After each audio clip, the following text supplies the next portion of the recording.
You okay with this?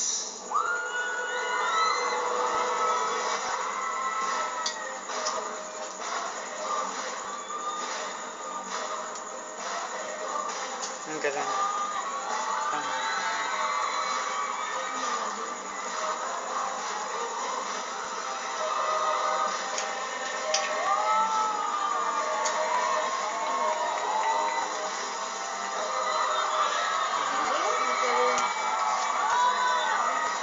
Yan.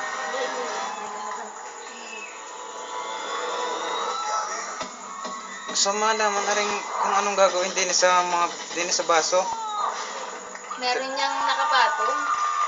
Susunugin pa yon. Hindi na. Tinutulak lang yun. Ang lupit! Grabe ang lupit! Ayan, Ito na, thank you very much, Sherman, Talon Overload, at Roel. Hindi pa na po yung nasa gilid. Here. Samahan niyo muna kami, ibang mga semi-finalists. Ako nagustuhan ko yung backup dancer ni Roel. Maganda na. Kaya kung tingnan niyo ang mukha ng ating Big Three, you see nothing but excitement at stress. Sabi nga ni Ano Mike, kaya yun? stress. Isang malaking stress ang nangyayari sa Big Three. Ang pinakamahirap na moment ng mga judges, eto, pipili sila ng dalawang semi-finalists na papasok sa Grand Finals sa pagbabalik na Pilipinas Got Talent.